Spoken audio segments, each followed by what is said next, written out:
राजस्थान में 800 साल पुरानी रियासत है करौली, जिसका इतिहास 1000 साल से भी पुराना है। ये रियासत इसलिए विशेष है कि भगवान श्री कृष्ण के वंशज चंद्रवंशी जादौन राजाओं की ये रियासत रही है, जो आज तक कायम है। दूसरा विशेष कारण है यहाँ वृंदावन के 7 ठाकुरों में एक श्री मदन मोहन जी महाराज विराजित हैं। और तीसरा कारण है कि क्षेत्र में गुलाबी और सफेद पत्थर प्राप्त होता है, जिससे कि देश की संसद, लाल किला समेत राम मंदिर का निर्माण हुआ है। और इसी पत्थर की उपलब्धता के कारण करौली जैसी स्थापत्य कला और नक्काशी कहीं और देखने को नहीं मिलती। इसी जिले में भारत में प्राप्त अब तक का एकमात्र पूरा कंप्लीट नगर कोट है, जो कि हेरिटेज भी है और इतिहास भी। लेकिन इस परकोटे की क्या हालत है, किस तरह इतिहास हेरिटेज कंजर्वेशन डिपार्टमेंट की उपेक्षा का शिकार है, इसके ऊपर देखिए रिपोर्ट भारत की ये स्पेशल रिपोर्ट।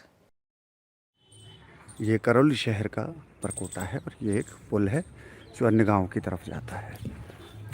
आपको यदि आवाज़ आ रही है तो थोड़े बने रहें और इम्पोर्टेंट एक विषय पर चर्चा होने वाली है। देखिए, ये जो पुल है ये एक तरीके से कलंक है। कलंक इसलिए कि इससे पहले जो पुल आप देख रहे हैं ये भद्रावती नदी है। भद्रावती नदी पांचना बांध की एक प्रमुख नदी में से एक है, जो कि उसके जल के स्रोत का मुख्य साधन है। ये नदी कभी 12 मासी हुआ करती थी, अर्थात 12 महीने बहती थी। यहाँ पर बहुत सुंदर, सामने आप जो दिख रहे हैं राजाशाही समय के घाट थे और बिल्कुल मध्य नदी में जाके आपको लाइव से इस वक्त बहुत कम लोग जुड़े हैं, लेकिन ये वीडियो एडिट होके पोस्ट हो जाएगा, तब शायद अन्य लोग देख पाएंगे। तो ये आप देख रहे हैं,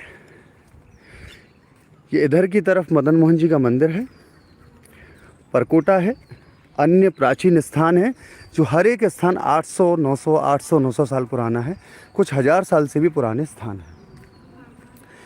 तो देखिए, अब मध्य नदी में बिल्कुल हम पहुंच चुके हैं। ये जो नदी आप देख रहे हैं इसमें इतना पानी कभी नहीं भरा रहता था। ये छाती तक, मतलब आपके चेस्ट तक, आपके कंधों तक इतना ही पानी इसमें रहता था। ठीक है।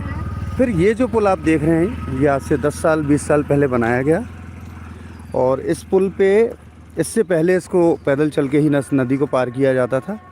बहुत सुंदर इधर पेड़ पौधे सब हुआ करते थे। तो इस नदी को कलंक, नदी को नहीं, इस पुल को कलंक इसलिए कहा क्योंकि कभी यहाँ पर सामने से बहुत अच्छा सुंदर पुल हुआ करता था। सामने से एक बहुत अच्छा फर्श जो होता है ऐसे ही लाल पत्थर का बना था, बहुत सुंदर लगता था ना तब, हैं? पुल नहीं था तब कितना सुंदर था ये। तो पहले यहाँ पे सामने सब खत्म हो गए, घाट खत्म हो गए, घाट खत्म हो गए। यहाँ पहले इस जगह घाट थे, लाल पत्थर के बने हुए घाट थे जिन पर लोग चढ़ते थे। वो जो सामने जो आपको स्त्रियाँ नज़र आ रही हैं, गाय नज़र आ रही है, वहाँ एक कुआं था जिसको भरना कुआं कहते थे। वहाँ पूरे शहर, मतलब इस मोहल्ले के लोग पानी भरने आते थे। शुद्ध जल का एक कुआं था, नीचे घाट थे, यहाँ लोग स्नान करने आते थे। अब कलंक की बात पर आते हैं कि ये पुल कलंक क्यों बना। उस वक्त यहाँ के लोगों में इतनी चेतना नहीं थी, इतनी बुद्धि नहीं थी, इतना नॉलेज भी नहीं थी। बहुत सारे लोग जिनको नॉलेज आज है वो उस वक्त में बहुत छोटे थे, तो उनको इतना अनुभव नहीं था कि इस जगह से, सामने वाले से, इस बीच नदी में एक पत्थर का स्लोप फर्श बना हुआ जिस पे 800 साल तक पूरी राजशाही और इतिहास अपने पदचाप करता रहा। उस पुल, उस फर्श को, उस स्लोप को तोड़ दिया सरकार ने और ये पुल बना दिया। नहीं तो उस वक्त कोई जागरूक इंसान होता तो वो कहता भैया ये हेरिटेज है, इसको जो नीचे की तरफ जा रहा था, वहाँ से नीचे की तरफ डाउन जा रहा था, यूँ नीचे की तरफ, उसको तोड़ो मत। और वो ये जो पुल है ये शायद इधर से बनता और यहाँ जाके कनेक्ट हो जाता, तो पुल भी बन जाता, लोगों की यात्रा भी सुगम हो जाती, पुल बन जाता और वो हेरिटेज भी बना रहता। लेकिन ऐसा कुछ हुआ नहीं और यहाँ पर ये कंक्रीट का जंगल जिसे कहें वो खड़ा कर दिया गया। अब आप देखिए, इसकी ये एक विडंबना तो आपने सुनी, अब इससे भी बड़ी विडंबना की तरफ मैं आपको लिए चलता हूँ। ये देखिए, यहाँ का भी बहुत अच्छा मिट्टी का एक ये जो आप देख रहे हैं ना, ये सब घाट थे कभी, इनके नीचे घाट दबे हुए हैं अभी भी। ठीक है, बहुत सुरम्य जगह है ये, पूरा आप देख सकते हैं। अब मैं सरकार का, प्रशासन का ध्यान जिस ओर दिलाने जा रहा हूँ वो इससे भी ज़्यादा खतरनाक मुद्दा है। आप ये देखिए, जयपुर की स्थापना हुई है कब? आज से लगभग 300 साल पहले। ठीक है, ये इस नगरी की स्थापना, इसके दरवाजे का नाम है मासलपुर दरवाज़ा, क्योंकि इस तरफ मासलपुर नाम की तहसील जो कभी मराठों के भी कब्जे में रही है, मराठों का जहाँ राज रहा, वो तहसील इधर पड़ती है और ये वहाँ जाने का रास्ता है। जैसे जयपुर में अजमेरी गेट है, टोंक रोड है, अजमेरी गेट है, मतलब जिस तरीके से है ना, तो ये मालपुरा गेट, टोंक गेट या अजमेरी गेट जिस तरीके से है वो ठीक उस तरीके से। तो आप ये देखिए, ये लाल पत्थर का, क्योंकि करौली धौलपुर का जो बेल्ट है ये चंबल का रीजन है। चंबल रीजन में लाल पत्थर पैदा होता है, गुलाबी पत्थर पैदा होता है, सफ़ेद पत्थर भी पैदा होता है। आप ये देखिए, इसका मध्य दरवाज़ा सफ़ेद पत्थर का है, बीच में कहीं कहीं सफ़ेद पत्थर है, बाकी लाल पत्थर है। इसी से राम मंदिर और इसी से भारत की प्रमुख इमारतें इसी पत्थर से बनी हुई हैं, पूरी सप्लाई यहीं से जाती है। तो पत्थर के मामले में ये नगर, ये शहर, ये ज़िला बहुत समृद्ध रहा है। इसलिए यहाँ की जो स्थापत्य कला है वो आपको बहुत ज़्यादा क्या कहेंगे, बहुत ज़्यादा श्रेष्ठ मिलेगी। आप अगर कभी करौली के महलों का, फोर्ट का विजिट करेंगे तो आपको पता चलेगा कि कितने सुंदर महल यहाँ पर बने हुए हैं। अब आप यहाँ विडम्बना देखिए, ये पहले यहाँ 10 फीट के करीब नीचा था, अब ये इतना छोटा हो गया कि ऐसा छोटा लगने लग गया। लेकिन आप दुर्गति देखिए, पेड़ पौधे उग रहे हैं, आप देखिए इधर से, क्योंकि सन दूसरी तरफ है, आपको दिख नहीं रहा होगा। ऊपर की हालत ये है कि ये देखिए पूरे इसकी हालत ख़राब हो चुकी है, दुर्गति हो रही है, सरकार का इस तरफ ध्यान नहीं है। और इससे भी बड़ी बात अब मैं आपको बता देता हूँ कि जैसे ये दरवाज़ा है ना, इस पूरे करौली शहर के चारों तरफ ऐसे राउंड सर्कल करके ये ऐसा परकोटा है। उस परकोटे में 12 तो दरवाजे हैं छोटे, जिनको कि यहाँ खिड़कियाँ बोलते हैं, इससे आधे दरवाजे जिनको खिड़कियाँ बोलते हैं, और 6 ऐसे बड़े दरवाजे हैं, यानी कि 6 बड़े दरवाजे और 6 छोटे दरवाजे, जिनको यहाँ की लोक भाषा में कहें तो 6 दरवाजे और 12 खिड़कियाँ। ये करौली के इस पूरे के पूरे किसका, ये जो है आप ये परकोटा देख रहे हैं, इसका एंट्रेंस गेट बनते हैं यहाँ के। अब इस परकोटे की दुर्दशा देखिए आप, आज से 2 साल पहले तक फिर भी ठीक था। सामने देखिए ये परकोटा जाया जा रहा है, और देखिए सामने वो कोना आप देख रहे हैं ना, इस जगह के बाद परकोटा गायब है। क्यों गायब है? क्योंकि आगे परकोटा तोड़ दिया गया है और वहाँ पे भैंसें बांध ली गई हैं और भैंसों का वहाँ पशुपालन किया जा रहा है। मतलब आप ये देखिए 2 पॉइंट दिखाता हूँ आपको। वैसे अगेंस्ट लाइट है क्योंकि सन उधर आ गया तो देखना बड़ा मुश्किल हो रहा है, पर आप देखिए इस जगह आप ये देख रहे हैं, ये पॉइंट है इधर का, उसके बाद ये पॉइंट, इसके बीच का ये ना, ये परकोटा, ये इतना हिस्सा परकोटे का गायब। ऐसे बहुत सारी जगह परकोटा गायब हो चुका है। जबकि सोचने वाली बात यह है कि ये परकोटा एक 800 साल पुरानी रियासत का है। जयपुर में आप जयपुर सिटी के उपरांत पूरे परकोटे को छिन्न भिन्न, अब देखिए पेड़ उगाए हैं इसमें, ये देखिए पेड़ उग रहे हैं इसमें, और बहुत बुरी दुर्दशा। इसी में लाइट के कनेक्शन ठोक दिए गए हैं, हेरिटेज के अंदर ही है ना। और ये देखिए इसकी दुर्दशा देखिए। अब आप, मैं मूल मुद्दे पे आपको लिए चलता हूँ। ये देखिए, ये कभी यहाँ सैनिक रहते होंगे, जो पहरेदार, नगर में घुसने से पहले जो पहरेदार हुआ करते थे वो यहाँ ड्यूटी देते थे, संतरी, वो इस तरीके से यहाँ रहते थे। इसके ऊपर एक ये नंबर 2 स्कूल चलता है।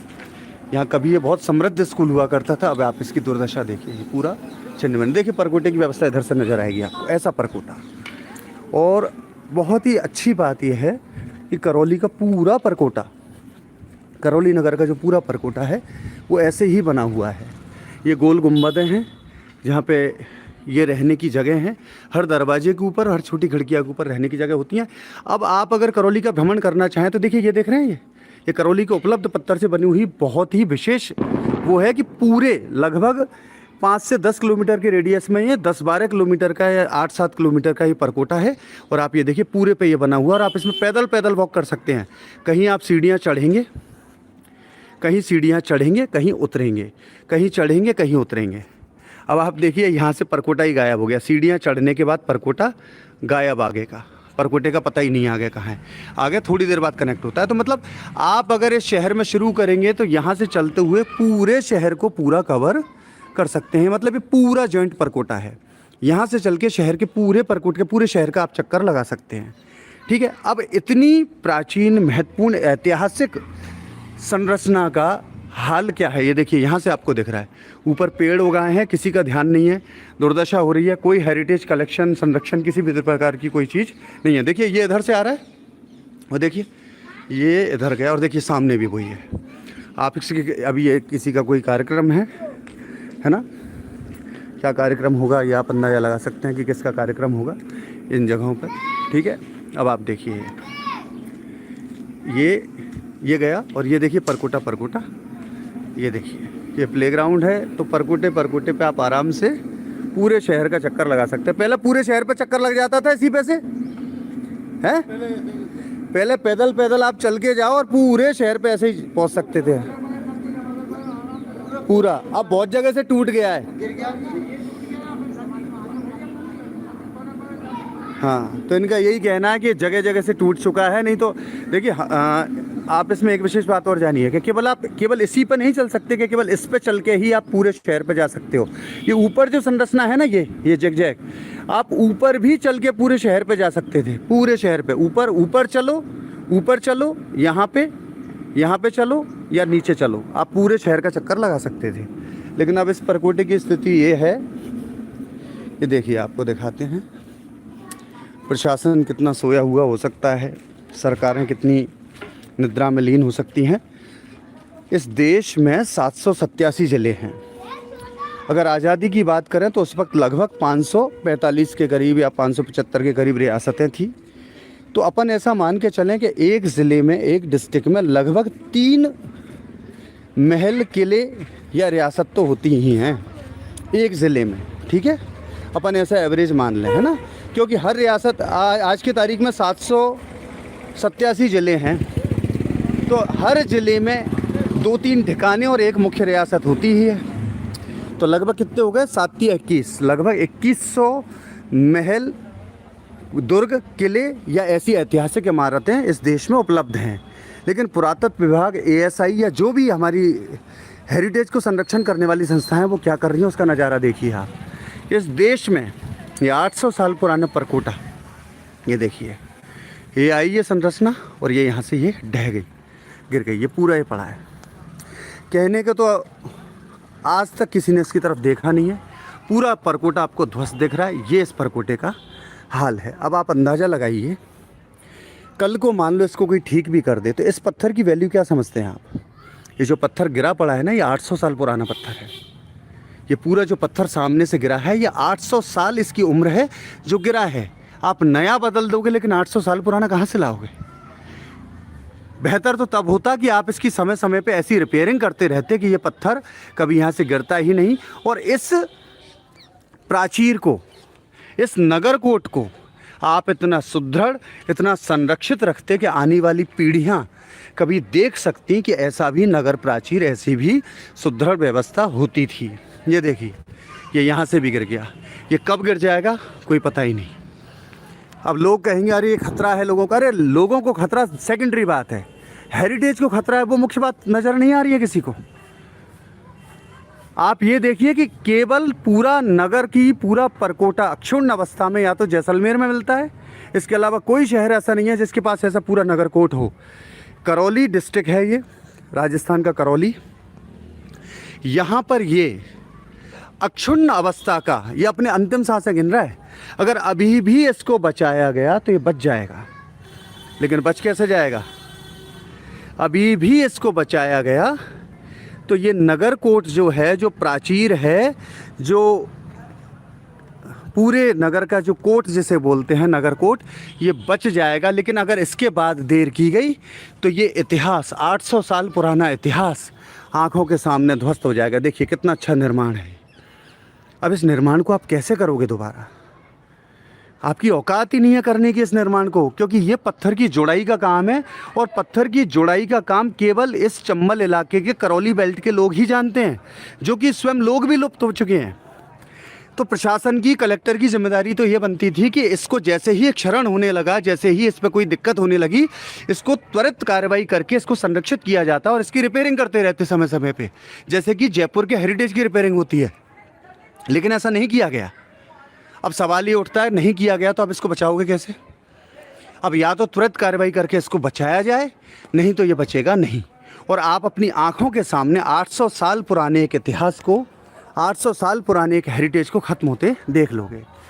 मुद्दा ये है कि अभी कोई ये कह दे कि साहब इसके लिए तो उपलब्ध बजट ही नहीं है, तो सवाल ही उठता है कि भाई करौली कलेक्टर ने, जो भी कलेक्टर किसी भी कार्यकाल में यहाँ रहा हो, क्या उसने कभी यहाँ से इस समस्या को उठाते हुए हेरिटेज संरक्षण से संबंधित मंत्रालयों को या डिपार्टमेंट्स को कोई चिट्ठी लिखी कि साहब हमें इतने बजट की आवश्यकता है, तब हम इस हेरिटेज को बचा पाएंगे?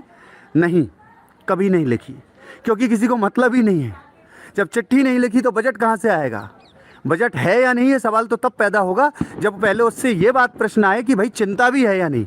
चिंता है, आपने प्रयास किया, तब बजट की बात आएगी। लेकिन यहाँ ऐसा कोई प्रयास आपको नज़र नहीं आएगा। ये देखिए पूरा परकोटा ये ख़त्म होने की कगार पर। और ये केवल यहीं की स्थिति नहीं है, आप जैसे ही इससे इस इलाके में जाओगे, हाँ, तो कई जगह तो ये यहाँ तो कम से कम ऐसे गिर के खड़ा है, साफ़ ही कर दिया है लोगों ने और अपने घर बना दिए हैं। प्रशासन को, नगर पालिका को, करौली की नगर पालिका को, करौली कलेक्टर को इसकी चिंता क्यों नहीं है? और इससे भी और मतलब ये बहुत बड़ा सवाल है जो प्रशासन से, कलेक्टर से, करौली के अधिकारियों से, करौली इस जो ज़िले के जो अधिकारी हैं, महामहिम हैं, उनसे सवाल बनता है ना। सवाल अब दिया कुमारी जी से, भजनलाल शर्मा जी की सरकार से भी बनता है कि आपके कार्यकाल में अगर ऐसे ही, देखिए कितनी सुंदर व्यवस्था है। अभी इन्होंने, बच्चों ने पत्थर भर रखे हैं। ये देखिए, ये परकोटे के हम बहुत नज़दीक आ गए हैं। ये देखिए, ये आप देख रहे हैं ना, ये बंदूक चलाने के और तेल डालने के वो हुआ करते थे। नीचे कोई शत्रु आता था तो तेल डालते थे, बंदूक डालते थे। तो ये स्थिति ये है। अब यहाँ देखिए परकोटा अपनी अक्षुण्ण अवस्था में है, तो आपको देखो चलने का रास्ता नज़र आ रहा है। ये देखिए ऐसे, ये बाहर ये देखिए गुंबद बनी हुई। ठीक है, मैं ऊपर चढ़ के आपको दिखाता हूँ थोड़ा सा धोख। तो ये 800 साल पुराना परकोटा है, 250 300 ज़्यादा है, मतलब ये 800 साल पुराना है। ये देखिए, ये जा रहा, आप इस पर चल के जाइए और सीधे ये निकल गए। आप इधर जाएंगे तो ये देखिए दूसरी तरफ ये नगर। पहले कभी बहुत गहरे हुआ करते थे, समय के साथ ही थोड़ा सा आबादी हो गई है, पहले तो आबादी ही नहीं थी। सामने नदी जा रही है, ये देखिए। आप ऐसे चलते जाइए, चलते जाइए, चलते जाइए, आप ऐसे चलते जाएंगे तो देखिए पूरे शहर का चक्कर आप इसी तरीके से लगा सकते हैं। ये देखिए ऊपर चढ़े हम इस पे, ये देखिए, ये देखिए यहाँ इस तरीके से सीढ़ियाँ थी, ये सारा कुछ अब इस जगह का क्या नाश कर दिया है। अब ये प्रशासन से सवाल है, दिया कुमारी जी, भजनलाल शर्मा जी इसका जवाब दें, पुरातत्व विभाग जवाब दें, और संरक्षण संबंधित मंत्रालय या मंत्रालय के अलावा जो मंत्रालय अथवा जो डिपार्टमेंट है वो इसका जवाब दें। पर अभी एक सवाल और बनता है, एक सवाल बड़ा कटु है, बड़ा व्यंग वाला है। वो सवाल ये है कि हर शहर में छुटभइये नेता होते हैं, है ना।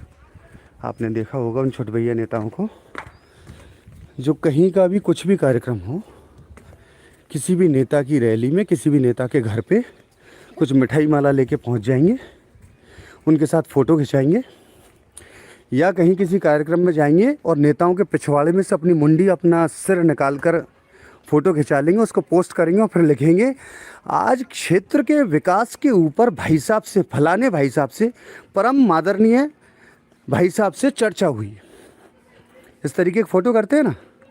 तो इस करौली नगरी में भी ऐसे छुटभइये नेता कुकुरमुत्ते की तरह हैं, जिनको तरह तरह के आयोजन, तरह तरह के माला प्रसाद के आयोजन करने का और तरह तरह के स्वांग रचने का शौक़ है। पर सवाल ये है कि इन छुटभइये चवन्ने नेताओं को कभी ऐसा नहीं आया कि यार इस हेरिटेज के संरक्षण के लिए हम प्रयास करें, हम यूथ हैं, हम युवा हैं, हम नई शक्ति हैं, चलो उठें, एक ग्रुप बनाएं, इस हेरिटेज संरक्षण के लिए एक मजबूत आवाज़ बनाएं, कलेक्टर से मिलें, नगर पालिका से मिलें और इनको बाध्य करें कि आप इसका संरक्षण करो, आप इसकी मरम्मत करो और आप इसको पुनः इसको अपने पुराने स्वरूप में वापस लौटा के आओ, ताकि आने वाली पीढ़ियों के पास 800 साल पुराना, या भविष्य में कभी ये 1000 साल पुराना भी होगा, यही हेरिटेज भविष्य में 1500 साल पुराना भी हो जाएगा, तो आने वाली पीढ़ियाँ देख सकें कि हमारे पूर्वजों ने कैसी नगर व्यवस्था बना रखी थी। लेकिन नहीं, ऐसा प्रयास नहीं किया गया है। तो बस इस लाइव का यही मतलब है।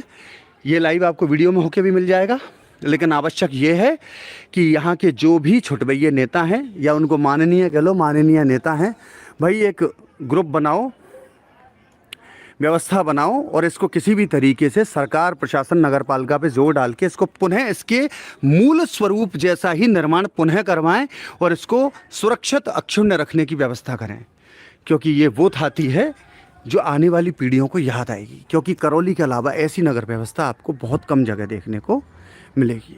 इसी के साथ इस लाइव को हम समापन करते हैं।